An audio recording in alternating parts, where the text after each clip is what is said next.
عليكم ورحمة الله وبركاته.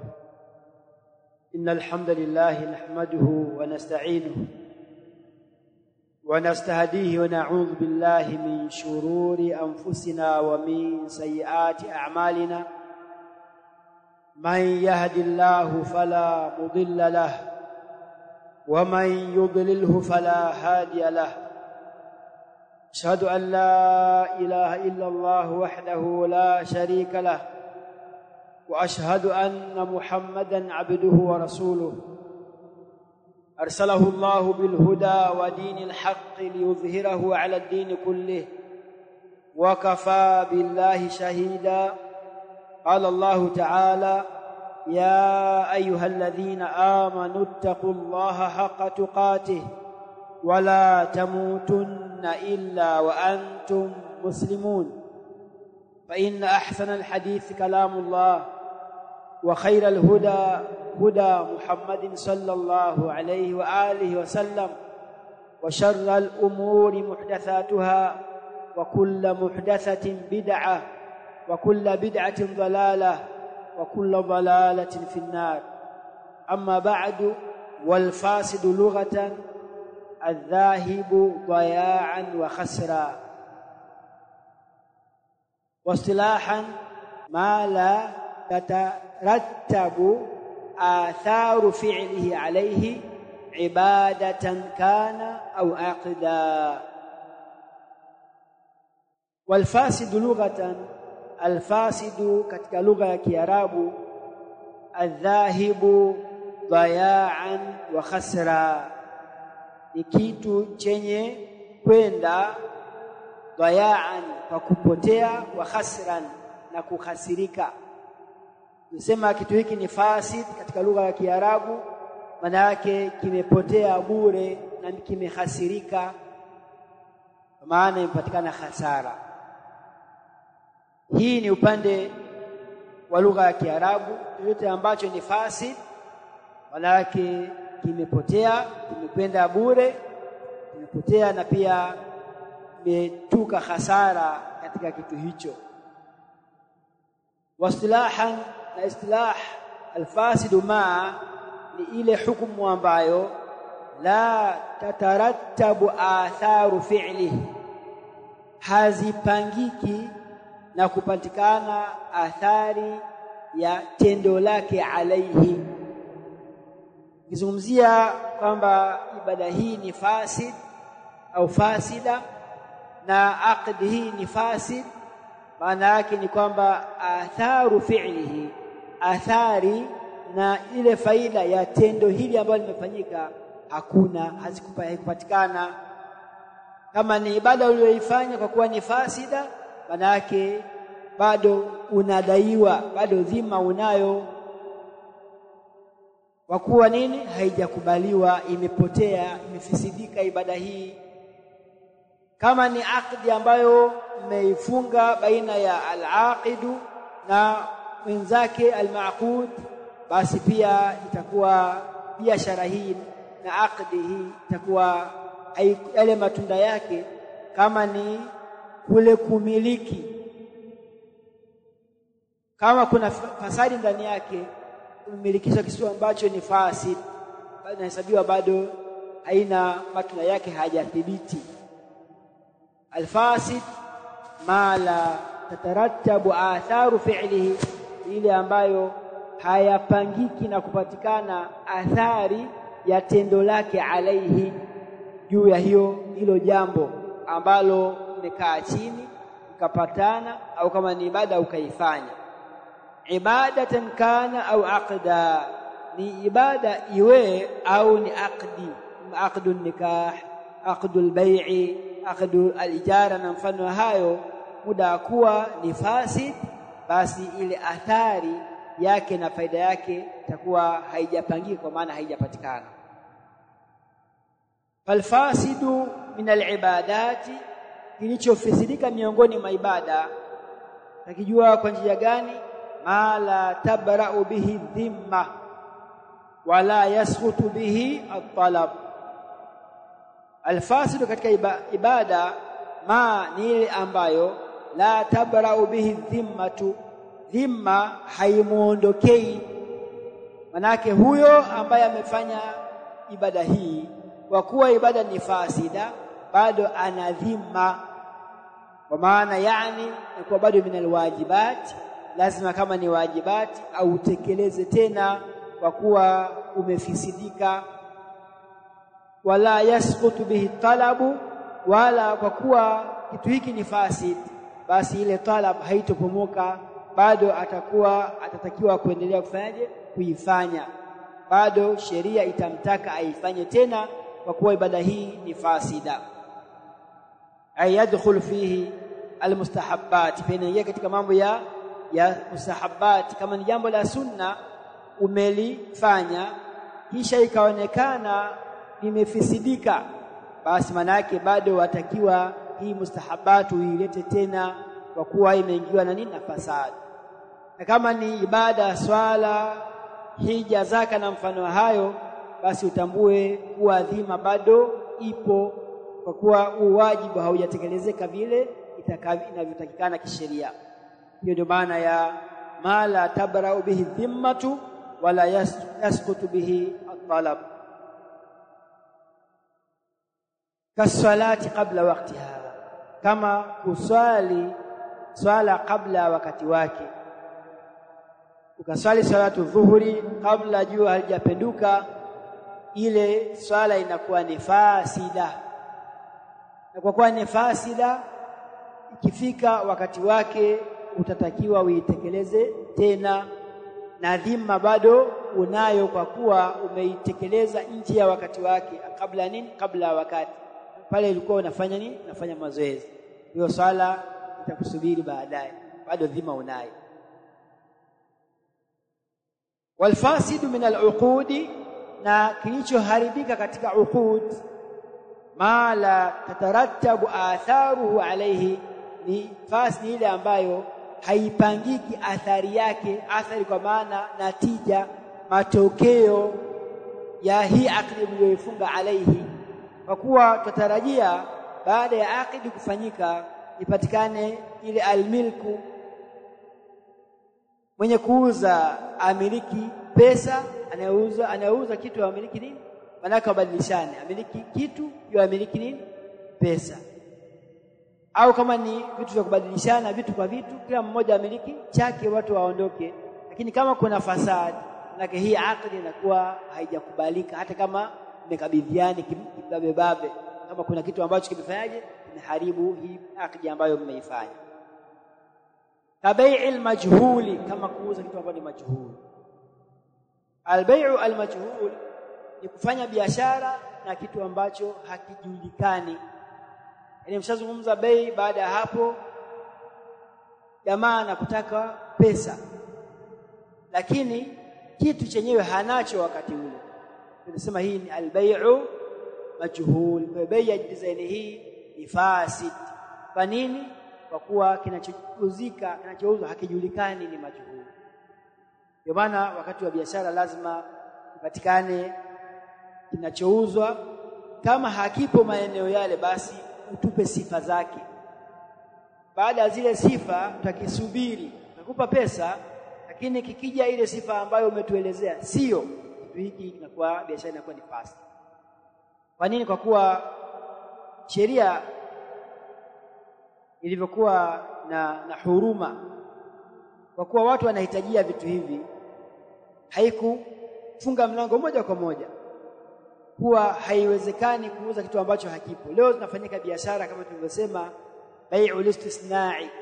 Unamwagiza mtu anakutengenezea, anakufatulia labda simu, lakini wakati huo kwa kuwa atanunua material ya kutengenezea zile simu, lazima akwambie tanguliza nini, pesa.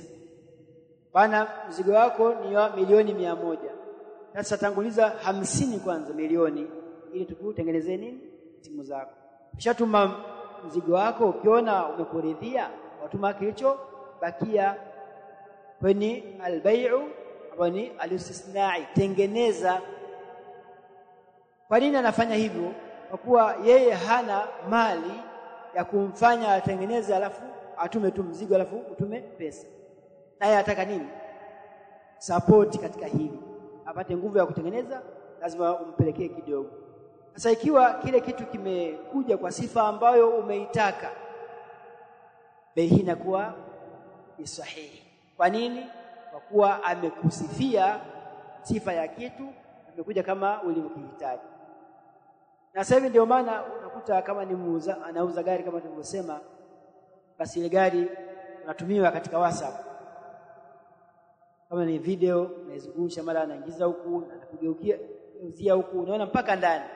Kisha ukiridhika wapitisha kuwa jamaa hilo umelikubali, kwa hiyo tengeneza au litume kama itakuwa yako design hiyo hapo kwenye hicho kiwanda, wewe natuma. Kwa hiyo bai'u hii ipo. Na hii ni sawa pia na mkulima. Mkulima unakuta na mashamba lakini hana mbegu, na wewe unahitaji nini? Unahitaji mazao, unahitaji labda maharage, mpunga, nini. Kwa hiyo utalazimika utoe pesa ili umpe mkulima anunue mbegu, aandae shamba lake. Mwisho wa siku yakivunwa sasa yale mliokubaliana kama gunia 100 mia ngapi anakuletea, lakini kwa makubaliano maalum kwa muda maalum. Sasa unaona asili ya hii bei si halali, lakini kwa kuwa watu wanahitajia, sheria ikaachia kidogo. Kwa sawa. Kwa nini? Sababu wewe wamiliki shamba lakini pesa huna. Je, watu wasilime? Sheria ikaona hapana, turuhusu hili lakini kwa masharti maalum. Sasa bai'u al-majhul asili yake si halali, lakini ikiwa unakisifia kitu na kwa bahati kaja kwa sifa ile ile ambayo mmekubaliana, basi bei hii inakuwa ni halali kwa kuwa imeelezewa wasfu wa biashara yenyewe na kisha ikaja sokoni iko kama vile ambavyo mmeelezeana. Wa kullu fasidin min al-ibadat wal-uqud, na kila kilichofisidika ambacho kimeharibika miongoni mwa ibada na uqud wa shuruti fa innahu muharramun. Ni kama biashara, sharti, akdi yote ambayo mmewekeana na sharti ikavunjwa, basi hicho ambacho mtafanyiana biashara inakuwa ni haramu. Lianna dhalika min taaddi hududillahi, yani kupitisha biashara zaini hii ambazo kuna masharti yamevunjika, akdi ni fasid, ibada ni fasida, basi hii min taaddi ni katika kupetuka mpaka ya Allah subhanahu wa ta'ala. Kwa kuwa ushafungwa kufuate sheria za Allah alafu ukaivuka kuvunja sharti, basi maana yake unaingia katika watilka hududullah fala ta'tadu, hasa wewe umefanya ataaddi. Watikhadhi ayati huzwa, pia ni kuzifanya aya za Allah kuzifanyia mzaha. Ile huzwa kwa maana ameelekeza hivi, ninyi mnafanya kinyume, istihza. Ankara wali anna an-nabiyya sallallahu alayhi wasallam ankara ala man ishtaratu shurutan laysat fi kitabillah. Kwa hadithi imekuja kuwa patikana katika Sahih Bukhari, hadithi nambari 2155, pia katika Taysirul Allam imetajwa katika kitabu Al-Bay',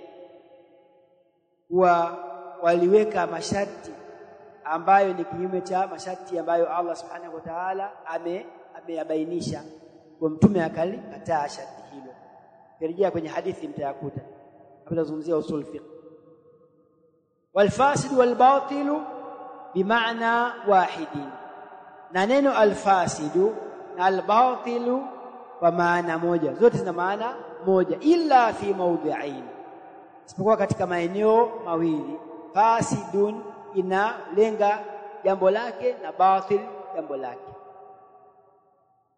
Al-awwalu fi al-ihram, jambo la kwanza katika mambo ya ihram, manake yule ambaye ashahirimia hija, amevaa mavazi yake na akanuia hija, farraqu bainahuma, wamefarikisha baina ya al-fasid na al-batil, bi anna al-fasida ma wati'a fihi al-muhrim qabla at-tahallul al-awwal, mtu kashahirimia ibada takatifu ya hija, lakini akamuingilia mke wake wa halali kabla hajafanya at-tahallulu al-awwal. At-tahallulu al-awwal tumesema hii inamhusu yule ambaye anafanya ibada ya umra kisha baadaye anafanya hija. Mifikia umeingia maeneo ya kunuia hija, umra, labbaik Allahumma umra, kisha ukaenda zako tawaf, fanya tawaful qudum. Na katika tawaful qudum kuna vitu viwili utavifanya. Kuna kuweka wazi bega la kulia na kukimbia matiti mara 3 za mwanzo, maana yake ni jogging. Ushamaliza hizi 7 unakwenda as-sa'i baina Safa wal Marwa. Ushamaliza Safa na Marwa unakwenda zako kunyoa au kupunguza. Kwa kuwa utafanya na umra, utafanyaje? Utapunguza peke yake kwa sababu utafanya na hija baadaye. Unapunguza nywele ili upate za kunyoa mwezi 10. Ukishamaliza haya matendo ya umra, unavua nini? Mavazi yako, ihramu yako, yale ambayo yalikuwa ni haramu kipindi kile yanakuwa ni halali. Kwa maana utamwingilia mke wako, utafanya yale ambayo yatakufaa kwa kipindi kile kifupi. Kisha baada ya hapo utanuia mwezi 8 hija, bani yaumu tarwiya. Utavalia vazi lako, utanuia pale pale Maka kwa kuwa huko ndani ya mji wa Maka. Kisha mtakwenda zenu Mina, mtalala Mina mwezi 8, mwezi 9 mtakwenda Arafa mtashinda, mtakwenda Muzdalifa tarehe 10 mtarudi wapi? Mina mtafanya matendo 4 makuu. Moja, mtakuja kufanya tawafu al-ifadha ambayo ni ya ziara, kisha mtatupa mawe katika mnara mkubwa na mtanyoa pia. Mtafanyaje? Mtachinja. Mambo 4 makuu siku hiyo. Sasa ukishamaliza ibada ya umra ukavua mavazi yako, unaambiwa hutahallala at-tahallula al-awwal, manake umepata ule uhalali wa mwanzo. Sasa huyu kamuingilia mke wake kabla hajamaliza tahallul, hajavua ihramu yake, akafanya majambo yake. Huyu hija yake inakuwa ni fasidun, sio batilun. Kwa nini fasidun? Kwa kuwa atatakiwa atoe kafara, ima achinje mbuzi kwa ajili ya kufidia hili kosa ambalo amelifanya. Achinja tayari, itakuwa hija yake na umra yake itaendelea kama kawaida, na pia hija yake ataendelea kama kawaida. Lakini kama ingekuwa ni batil, hata achinje mbuzi 100 hawakubaliki. Wal batilu martadda fihi anil islam. Na ili hija iwe ni batil, yule ambaye kartadi alikuwa shahirimia hija kisha akatoka katika Uislamu, ima kazungumza mambo ya kumtoa katika Uislamu au kafanya tendo la kumtoa katika nini? Uislamu, na hali ya kuwa alimshahirimia hija, huyu inakuwa ni batil. Kwa hiyo ahlul ilmi katika swala la al-fasidu na al-batilu wanatofautisha sehemu hizi ngapi? 2 tu katika masala ya hija. Ama kwengine kote kama ni ibada hija sahihi, tunaweza kusema al-fasida al-batila. Hadhi ibada fasida au batila, na ikawa iko sawa. Hili eneo la kwanza. Athani, eneo la pili, fi nikah, katika ndoa. Farraqu bainahuma bi anna al-fasida makhtalafa al-ulama'u fi fasadihi kan nikahi bila waliyin. Tukio la pili ambalo wametofautiana ahlul ilmi, farraqu bainahuma, wamefarikisha baina ya matukio haya bi anna al-fasida, kwamba wametofautiana baina fasida na batil. Bi anna al-fasida makhtalafa al-ulama'u, ile ambayo wametofautiana wanachuoni fi fasadihi, katika kufisidika kwake. Kama nini? Kan nikahi bila waliyin, kama vile kuozesha bila ya wali. yani wali hayupo lakini ndoa imefungwa, kusema hii ndoa ni fasid sio batil. Kama ni fasid maana yake bado wataendelea kufanya lakini ma'al ithmi, ni fasidun ma'al ithmi, maana yake ndoa yao itakuwa imesihi lakini ma'al ithmi, kwa kuwa nini? Wali hayupo katika ndoa hii. Lakini imepatikana mume na mke wamepatikana na washahidi wamepatikana, wali ndio kukosekana, hii inapitisha kuwa imesihi lakini ma'al ithmi. Iambiwe nini? Batil. Kwa nini? La nikaha illa biwali, lakini wali hayupo. Kwa kitokea mwanamke katafuta mashahidi wake, mume wake, wakaenda zao wakaozesha msikitini, ikawa kuna mashahidi, wali hayupo, hii ndio inaambiwa ni fasid. Ni fasid vipi? Kwa maana sahihun ma'al ithmi. Iko sawa? Wal batilu ma ajma'u ala butlanihi kanikahil mu'tadda, na batil ile ambayo wameafikiana juu ya kubatilika kwake, kama vile kufunga ndoa na mwanamke ambaye bado hajamaliza eda, ndani ya eda kisha ndoa ikafungwa, hapa ni batil, haijafungika hii ndoa. Wewe unaona tofauti baina ya batil na fasid katika maeneo mangapi? Mawili, upande wa ihram na upande wa an-nikah. Al-kalam, nahwu tena ndio muhimu kusoma nahwu kabla ya kusoma haya masomo, sababu hapa itakuwa utumie nguvu nyingi tena katika kuelezea mambo ya nahwu, kuelezea usul fiqh, ili mjue umuhimu wa kusoma lugha. Al-kalam, taarifu ya al-kalam, al-ilm wangu haipo para salam. Al-ilmu, bani elimu hamujui. Al-ilmu قال الشيخ في شرحه: أدخلنا باب العلم في أصول الفقه لأن الفقه معرفة الأحكام الشرعية، وأن المعرفة قد تكون علما وقد تكون ظنا، ولهذا احتجنا إلى معرفة العلم وإلى معرفة الظن. انتهى كلامه رحمه الله تعالى ukurasa wa 89. Sheikh asema neno al-ilm tumeliingiza hapa kwa usul fiqh, kwa kuwa fiqh maana yake nini? Maarifatul ahkami shar'iyya, ni kujua hukumu za kisheria. Wa anna al-ma'rifata, kwamba kule kujua na kutambua, qad takunu ilman wa qad takunu dhannan, zikawa kwa al-ilm wal yaqin au adhannu arrajih, kwamba hapa sina yakini 100%, lakini naona hii swala hapa imekwenda vizuri.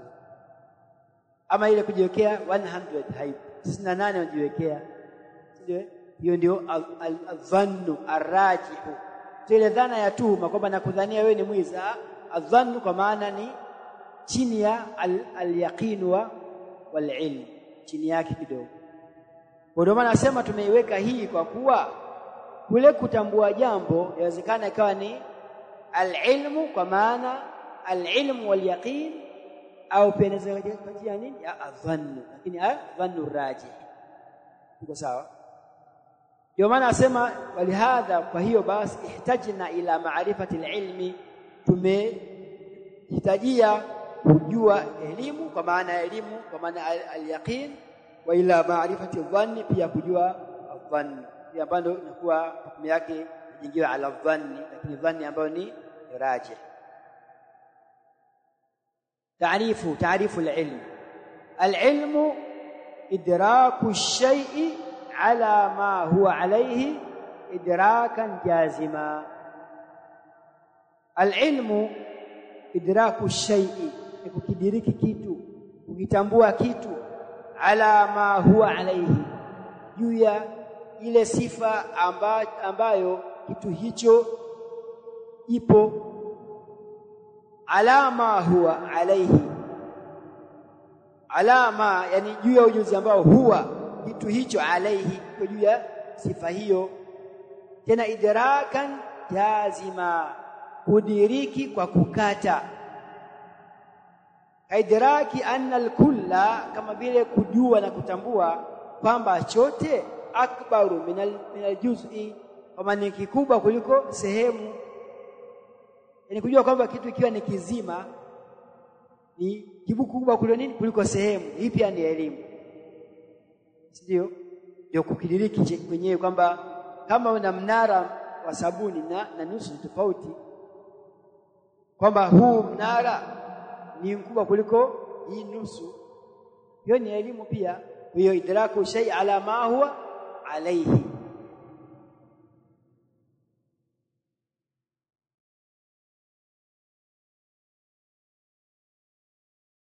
Wa anna an-niyyata shartun fil ibada, na kutambua kwamba nia ni sharti katika ibada. Hii pia ni katika elimu. Fakharaja biqaulina, itatoka kwa kauli yetu, idraku shay'i, kutoka nini? Adamul idraki bil kulliyah, kule kutolijua jambo moja kwa moja, hulijui kabisa, itatoka katika elimu, kwa sababu si elimu, haingii katika adhann wala al-ilm. Wa yusamma al-jahl al-basita. Al-jahl al-basitu ni mtu ikiwa hajui kitu kabisa, yani ni mweupe kwenye kitu hicho. Mithlu, mfano, ayusala mata kanati ghazwatu badri, mfano aulize vita vya Badri kuwa mwaka gani, fayaqulu la adri, akasema sijui. Sema huyu ni jahil, jahlu albasit, mjinga ambao ni basit, mwepesi. Kivipi? Kwa kuwa akifahamishwa anaelewa. Si hajui, lakini kumwambia bwana ikuwa mwaka wa kwanza au mwaka wa 10 hijiria, mwaka wa 11 labda hijiria, anajua, ashapata elimu. Malaki ana ujinga, lakini ujinga wake una nafuu. Wa kharaja bi qawlina, na itatoka kwa kauli yetu, alama huwa alayhi, yani kujua kitu alama huwa alayhi, kutoka nini? Idraku ala wajhin yukhalifu ma huwa alayhi. Inawezekana wakijua, lakini ukiulizwa faili hukumu yake nini, usema mansubu, lakini kumbe faili wamjua, lakini humjui vile alama huwa alayhi. Wamjua tu, umemsikia faili marfu, ukasahau ukasema ni mansubu kwa majibu yako. Ukijua lakini alama huwa ala ghairi ma huwa alayhi, ala ghairi ma huwa alayhi. idraku ala wajhin yukhalifu ma huwa alayhi, yusamma al-jahl al-murakkaba. قال الشيخ في شرحه لأن صاحبه جاهل وجاهل أنه جاهل. huyu huku لأن صاحبه جاهل, huyu ambaye amekuambia jambo kinyume na ambavyo ndivyo, anahesabika ni jahilun wa jahilun, na ni mjinga yenyewe, hajui kwamba ni mjinga. Wa jahilun annahu jahilun, yani hajui, lakini pia hajui kwamba hajui yeye mwenyewe. Hii ndio al-jahlu al-murakkab, ndio wengi katika dunia hii.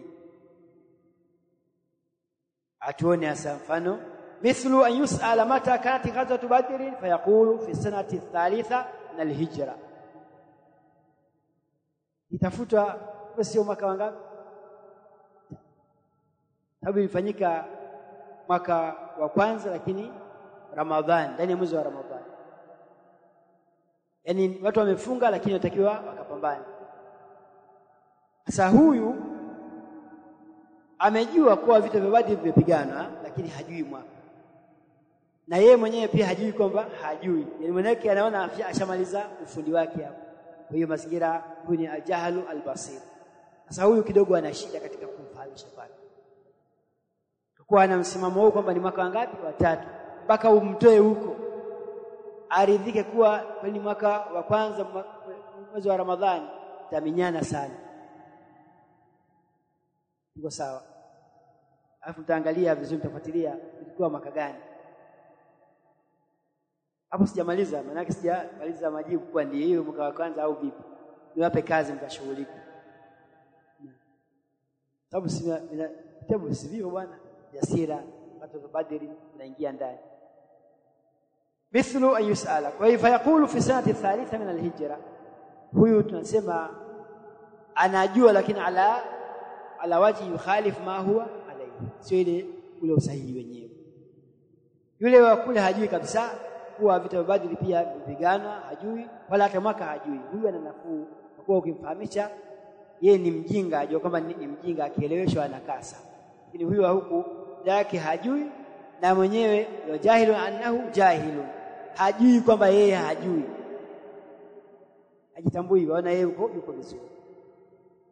Wa kharaja biqaulina idrakan jazima, tatoka kwa kauli yetu kudiriki, yani kujua kwa kukata. Tatoka nini? Idraku shay'i idrakan ghaira jazimin, sifa ya idrakan.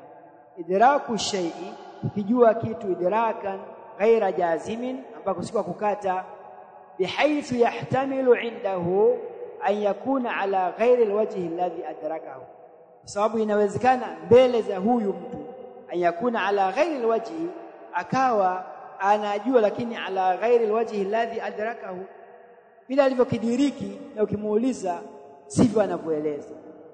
Wala yusamma dhalika ilman, hiyo haitwi nini? Haitwi alilm, kwa kuwa hana 100% ya jambo lake hili ambalo analieleza.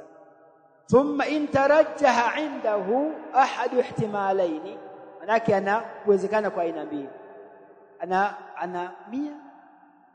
190, manake nimeambiwa asafiri Jumatatu au Jumatano, wana Jumatatu na Jumatano ndio anazo katika nini akili yake. Sasa hii hatuiti alilm, sababu la yudiriku siku idrakan jaziman, yahtamilu imma Jumatatu au Jumatano. Sasa je, ikimwangukia Jumatano akawa ana hakika, yani yakini ikaangukia kwenye Jumatano, nini hukumu yake? Au yaitwa nini hii? Ni elimu au ni dhannu au ni shaka? Thumma in tarajaha indahu ahadu ihtimalaini farrajihu dhannun wal marjuhu wahm, tayari imemjia kuwa ni Jumatatu ndio kasafiri yule mgeni wake. Sasa hii ambayo imekuwa ni raji kwa Jumatatu inaitwa nini? Araji. Kile cha Jumatano ni marujuhu, ndio nini? Wahamun. Wahamun ni ile dhana ambayo imetoka katika yakini moja kwa moja, ni amrun wahamiyun ay dhanniyun, ambayo ni ameghafilika, maana hana elimu kabisa na hili jambo, kwa kuwa tayari alikuwa na tarari baina mambo mawili, akaangukia upande mmoja, tusema hii ni raji na ile nyingine ni marujuh. Na hii tutajifunza pia katika masala ya hukumu. Hadha qaulun rajihun, maana yake kuna nini? Qaulun marujuh. Sema rujuh ni wahamu, hiya kwanza ni arraji, au kwa lugha nyingine farrajihu dhannun wal marjuhu wahamun. Hii arraji ambayo ni Jumatatu ni dhannun, kwa maana ni al-yaqini, kwanza ni ujuzi ambao adhannu rajih, kwa kuwa alikuwa na taradud baina ya mambo mawili. Kisha haitokuwa al-ilmu moja kwa moja, kwa kuwa alikuwa na wasiwasi kati ya nini? Kati ya haya mambo mawili. Kwa kama mtu unavyochukua udhu, shamaliza ina wasiwasi, ili kama moja ushajiweka maji, basi ili nini? Ni arraji, sio baada ya kuwa ulikuwa na wasiwasi, tawadha sijatawadha, nimetawadha, naona maji hapa, lakini ulikuwa na nini? Na wasiwasi, inakuwa ni adhannu, na ni arrajihi. Ile ya upande wa pili sikutawadha, kiungo hiki ni marujuh, ni wahamu. Hizi ndio lugha za fiqh. Asema wahima fulani fi shay'i wa ilayhi wahama yahimu wahaman ay dhahaba wahamuhu ilayhi wa huwa yuridu siwahu. Waham ni kutaka kitu ambacho si chenyewe. Huku tulivyoona ilikuwa na vitu vingapi? Viwili. Mwisho wa siku ikamwia rajih upande mmoja ambao ni adhannu. Ule upande wa pili maana yake amepotea nini? Amepoteza mwelekeo kwa kuwa amekusudia kitu ambacho sicho. Maana nini? Ndio maana ya waham katika elimu ya usul fiqh. Wa intasawa al-amrani, ikiwa yote mawili yamekuwa ni sawa, lake arrajih na marjuu kati na kati, fa huwa shakku. Hili ni shakku. Ndio maana hata unaweza kukuta katika hadithi rawi akasema au msimulizi akasema mfano kulla au kullatain, wewe anataraddadi. Mtume aliponisimulia alisema kula moja au kullatain, ile au ni ashaka, kwa kuwa tasawa indahu amrani. Ile kula na kullatain yote kwake ni hakuna iliyomzidi nani mwenzake. Wewe unasema ili shakku. Kwa kudhannu ina hukumu yake, alwaham jambo jingine, ashaka pia ni jambo jingine. Wabiha tabayyana anna ta'alluq al-idrak bil ashya'i kal-ati. Hapa imebainika kwamba kule kufungamana ta'alluq al-idrak, kule kufungamana kudiriki, yani mfungamano wa kuyatambua mambo bil ashya, kujua vitu kal-ati, ni kama inavyokuja, yani zile hatua za kutambua mambo zina stage 1, 2, 3 mpaka 4 mpaka 6. Kwamba umekijua kwa stage hii itakuwa kitu. Stage hii unapewa jina lake, stage hivyo. Kwa sawa. Kwa hiyo tutegemea ni elimu au jahalun basit au murakab, ni aina gani ya jahal. Ilmun wa huwa idraku shay'i, kukidiriki kitu ala ma huwa alayhi idrakan jazima, hiyo ndio al-ilm.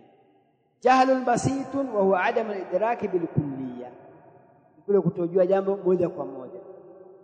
Jahlun murakkabun wa huwa idraku shay'i ala wajhin yukhalifu ma huwa alayhi, ndio sawa. Dhannun wa huwa idraku shay'i ma'a ihtimalin ضد مرجوح, huyo anakuwezekana kinyume chake ambacho nini ni marjuhu.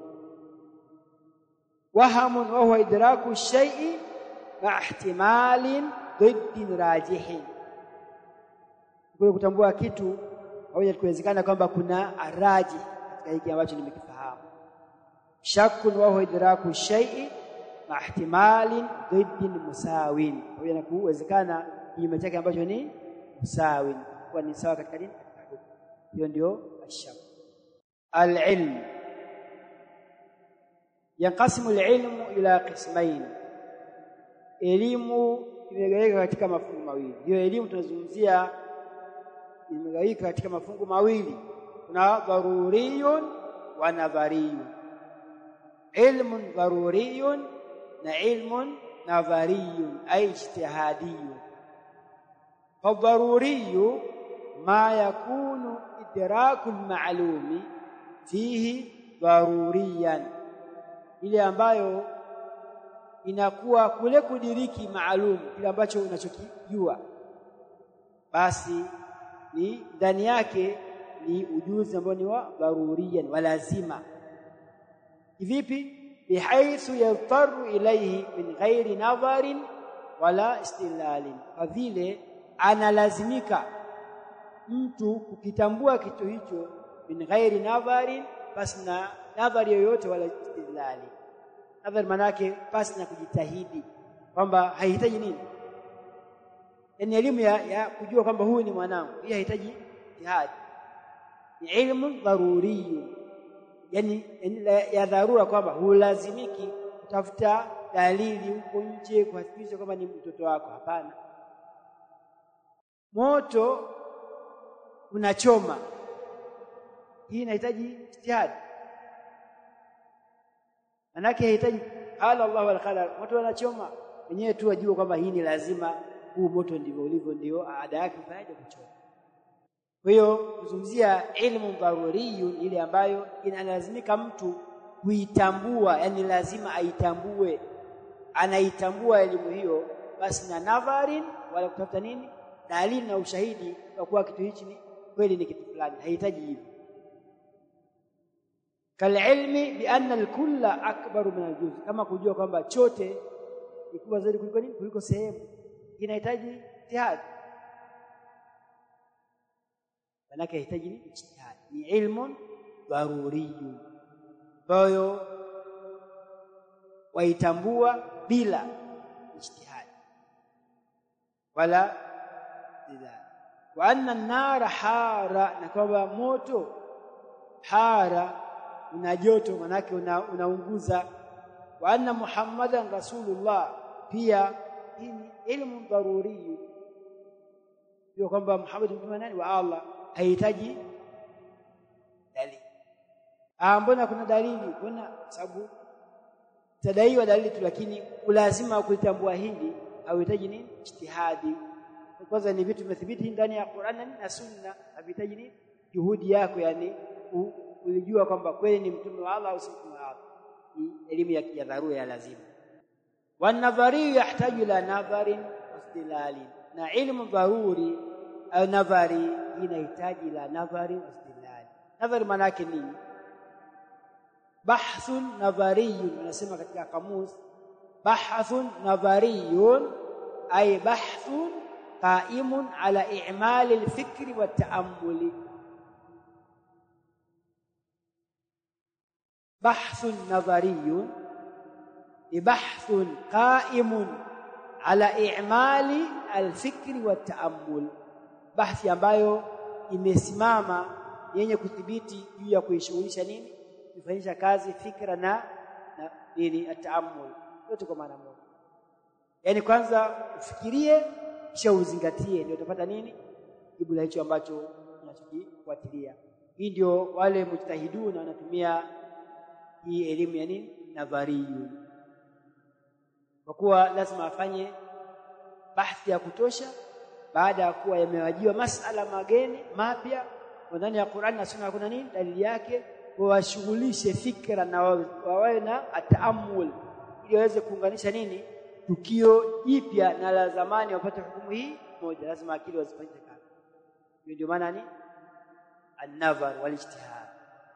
Iko sawa na kalilmi biwujubi niyyati fi salah, kama kujua wajibu wa nia katika swala. Hii inahitaji nini? Nadhari, yani kwa maana uishughulishe akili, ifanyishe akili kazi, ifikirie na hiyo na mazingatio, mwisho ikubaliane na hoja yako kuwa nia ni wajibu katika swala. Kama la ijtihadi,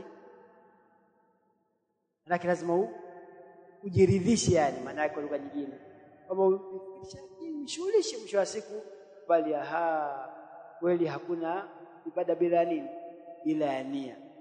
Kwa hiyo tumeambiwa inna ma'amal bin niyat, lakini inahitaji nini? An-nadhar wal ijtihad, kuipa nini ile dalili, kama vile ni mukawi, na kupa nguvu tu kuwa nia katika ibada ipo, lakini lazima kwanza uishughulishe nini, kweli ni kweli kuwa ibada bila nia haiendi. Mpaka moyo wako ukiridhika hapo, maana yake ufanya nini, umeshughulisha fikra na ukafanya mazingatio ya hali ya juu, ukapata moyo wako fanya kutulizana. Hii ndio moja katika aina ya pili ya nini, ya al-ilm. Al-kalam, taarifuhu. Al-kalamu lughatan al-lafdhu al-mawdu'u lima'na. Kalam katika lugha ya Kiarabu ni tamko lililowekwa kwa ajili ya maana. Upande wa lugha ya Kiarabu kusema hii ni al-kalam, kwa kuwa imeleta maana na watu wamefahamu, basi ni al-kalamu inda lughawiyin, kwa kuwa imeleta nini, maana. Wastilahan al-lafdhu al-mufid. Al-kalam katika istilah mapatano ya wanawachuoni ni tamshi lenye kuleta faida ambalo huko chini yasema al-lafdhu ma tulfadhu bihi biharfin wa sautin, kile ambacho kinachotamkwa kwa kutoa herufi na sauti. Hiyo ndio nini? Al-kalam. Lazima ukitamke na sauti itoke. Sa'idun musafirun, hii sauti kwanza kuna herufi nazitaja kisha kuna sauti. Hiyo ndio kalamu istilahan. Ama ikiwa umemwashiria tu mtu akafahamu kwa unakusudia kitu gani, ni kalamu upande wa nini? Wa lugha ya Kiarabu. Vile safari yetu ipo haipo kufanya hivyo, hii ni kalamu inda lughawiyin. Sababu gani? Tumefahamu kuwa safari haipo kwa njia ya ishara. Ama wanaochuoni wa nahau lazima utamke na sauti, kwanza ipatikane herufi na sauti. Hiyo ndio al-kalam inda an-nahwiyin. Wal mufidu ma maanahu ma tamma bihi al-ma'na, ni ile ambacho tamma bihi, natimia kwa kitu hicho maana. Kusema Muhammadun musafirun, hii ni al-kalamu kwa kuwa kuna al-lafdhu na al-mufid. Hiyo sawa. Namba moja asema kama tulivyosema, al-lafdhu ma tulfadhu bihi biharfin wa sautin, wal-mufidu ma tamma bihi al-ma'na. Katoa mfano wa Allahu rabbuna, mithlu Allahu rabbuna Muhammadun nabiyuna, Allah ni mola wetu na Muhammadu ni mtume wetu. Wa aqallu ma ta'allaf minhu al-kalamu, na kwa uchache kabisa yanaundika maneno kwa kutumia ismani. Wa aqallu ma ta'allaf bihi minhu al-kalamu ismani, yani jumla au kalam inaanza kutengenezeka kwa majina mangapi? Mawili. Muhammadun qa'imun, au fi'l wasmun, au kitendo na nini na jina. Jaa Muhammadun, yalishapata nini? Al-kalam. Misalul awwali tumia ismani, Muhammadun rasulullah, Muhammadun ni mtume wa Allah. Jina mawili lakini hesabiwa, ila rasulullah ni murakkab, kwa kuna mubtada na khabar. Hii ni mufrad, hii ni murakkab, lakini kwa ukihitajia unapata mubtada na nani na khabar. Hata kama Allah isingekuwepo jumla ingekaa sawa. Misalu thani, istaqama Muhammadun, kwa na istiqama nani? Muhammadun. Kwa kitendo na nani na mtendaji, tayari ni kalam. Wa wahidul kalami kalima, al-kalamu ni wingi, kiwa moja ni kalima tu. Na kalima wa hiya al-lafdhu al-mawdu'u li ma'nan mufradin, wa hiya imma ismun au fi'lun au harfun. Na kalima huwa al-lafdhu al-mawdu'u, tamko lilowekwa li ma'nan mufradin, kwa ajili ya kuonyesha maana moja. Muhammadun, Qasim, musafirun.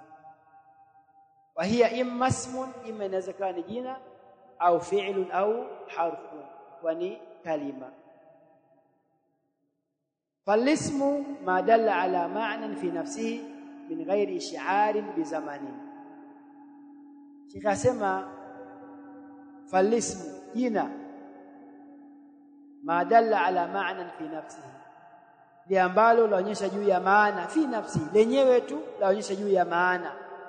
Naposema mimi naitwa Muhammadun au Qasimun, lenyewe tu hili Qasimun Muhammadun inaonyesha juu ya nini? Maana, ambayo ni jina la mtu.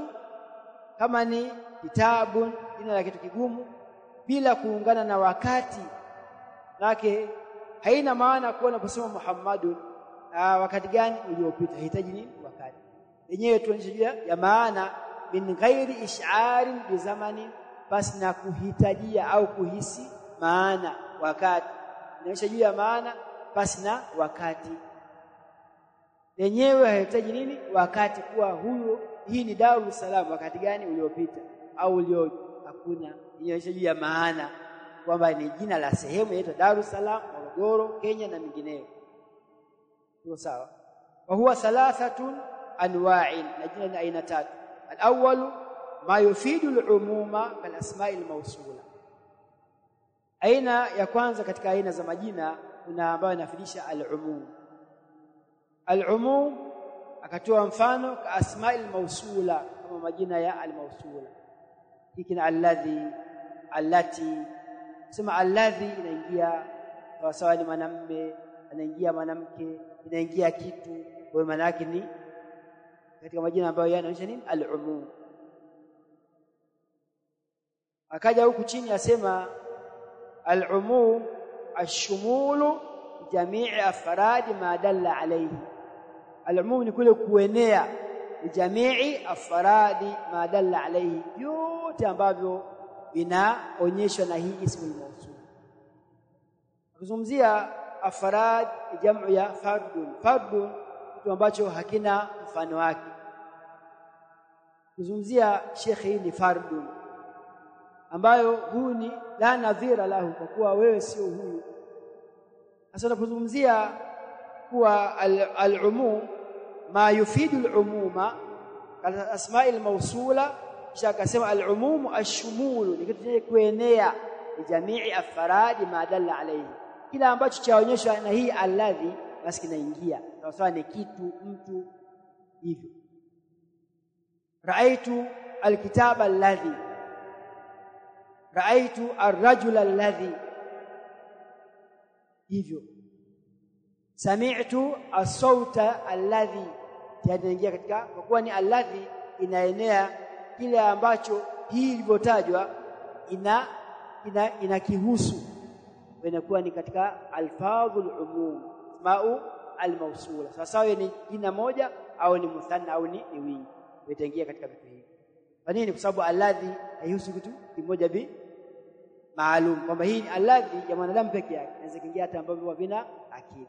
Hii ni maana ya kule kuenea.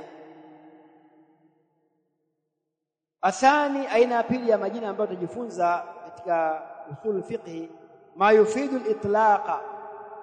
Kuna baadhi ya majina yafundisha nini? Al-itlaq. Itlaq ni kinyume cha at-taqyid. Kuna al-mutlaq na al-muqayyad. Tumzia al-muqayyad, jina ambalo umelifunga na sifa fulani. Naposema a'ti hadha al-kitaba taliban mujtahidan, hii taliban ni nakra lakini umefunga na mujtahidan. Kwa hiyo hii zawadi ambayo umeitoa apewe tu ambaye ni mujtahidan, kwa sababu faida umeifunga. Lakini a'ti hadhihi aljaiza taliban, hii bifani kwa itlaq. Kwa hiyo atapewa mwanafunzi yote yule ambaye yuko mbele. Kwa ni nakara ambayo inathibitisha. Ndio anasema hivi, yufidu itlaqa kan nakarati fi siyaq al-ithbat. Ikiwa nakara katika siyaq al-ithbat, hii ni katika matamshi ambayo yanaonyesha nini? Al-itlaq. Kuna tofauti baina ya ash-shumul au al-umum na al-itlaq. Ash-shumul ni kule kuenea kila kitu, inameza kila kilichokuwa mbele yake, lakini hii tuliyokuwa nayo ina ima unaweza ukaifunga kwa sifa fulani au ukaiachia, lakini kwa masharti iwe ni nini? Iwe ni nakara. Uko sawa? Athalithu ma yufidu al-khususa kal-a'lam. Malizia tatu ni majina ambayo yanaonyesha al-khusus. Kwa maana unaposema mimi naenda Dar es Salaam, moja kwa moja unajua lazima utapitia njia hii ya Bagamoyo au Chalinze kwenda Dar es Salaam. Kuna Arusha, huna nini? Dar es Salaam. Ndio jina ambalo ni maalum kwa maeneo hayo. Sema na mimi nakaa Tanga, basi haitutafuta Tanga Pangani, kwa ni Tanga mjini. Kwa hiyo ni katika majina ambayo yanaonyesha nini? Khusus. Ma yufidu al-khususa kal-a'lam, kama vile majina ya miji, majina ya watu. Haya ni katika majina ambayo yanafikisha nini? Al-khusus, kama ni khaswa kwa kitu fulani au kwa mtu fulani. Nimalizia nasema al-itlaqu yashmalu ayya wahidin min jinsihi min ghairi tikrarin. Itlaq inakusanya ayya wahidin, yani chochote ambacho kiko mbele yake, min jinsi ambacho chafanana na hicho. Kama ni shingo inaingia hiyo, kama ni mkono, ila mkono nafanana na mkono huo ambao umeutaja. Ighsil yadan, osha mkono. Unaingia mkono, kama ni sehemu hii ni mkono, hapa pia ni mkono, hapa yani wote ni sehemu zake ni za mkono. Kwa nini? Sababu hujaifunga na sehemu maalum. Tena min ghairi tikrari, pasna tikrar. Nasema jaa rajulun, basi huyu rajulun si lazima rajulun huyo mwenyewe tu mmoja anaingia rijali wote, kwa kuwa hujafunga na mtu maalum. Mithaluhu a'tiq raqabatan mu'minatan, acha shingo lakini akaifunga mu'minatan. Naposema raqabatan inaingia mtumwa wa aina yoyote, lakini kwa masharti awe nani? Muumini. Sawa, awe ni mzima, awe mtoto, awe ni mwanamke, wote wanaingia. Lakini akaifunga na mu'minatan kwa kuwa amemfunga na imani. Akiacha tu raqabatan anaingia kila aina ya shingo. Kwa maana akimetaja shingo lakini akusudia nini? Mtu mwenyewe, min dhikri aljuz'i wa iradati alkulli. Kwa hiyo ni masala mengine yanayohusiana na fani nyingine za kielimu. La yuradu kullu raqaba, haikusudiwa hapa imesema muumina, haikusudiwi shingo zote. Akiachwa mmoja tu basi, sio umuma yake, sio kwamba labda waache huyu. Akiachwa mmoja hii dhima ifaje? Ishaondoka. Lakini kwa masharti awe ni muumina. Ndio maana akasema min ghairi tikrari. Ukimpa mwanafunzi mmoja, a'ti hadhihi aljaiza taliban, basi huyo mmoja sio kwamba utampa kila kigawagawa kipande pande kila mmoja, hiyo tikrari. Hakuna tikrari, kupata mmoja tayari dhima ifaje. Hiyo ndio maana ya al-itlaq na at-taqyid. Inama yuradu bihi wahidatun faqat, tena mu'mina ayyan kanat, aache mtumwa mmoja tu lakini awe ni muumini, tena ayyan kanat, yote atakayokuwa. Ile kataja nini? Shingo.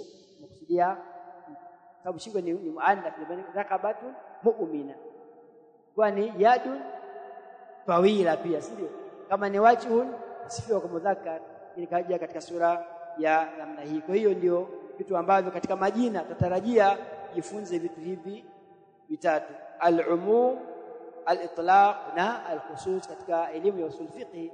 Haya ndiyo ambayo tutayasoma katika somo letu hili la usul al-fiqh. Kwa hiyo ismul fa'il hapo utamsoma, wala maf'ul wala kitu gani, tutasoma vitu hivi ambavyo viko mbele yetu. Nafikiri bwana na muda wetu tufike na hiki kichache. Tumuombe Allah subhanahu wa ta'ala jali min alladhina yastami'una alqawla fattabi'una ahsana. Subhanaka Allahumma bihamdika, la ilaha illa anta, nastaghfiruka wa natubu ilayka. Assalamu alaykum wa rahmatullahi wa barakatuh.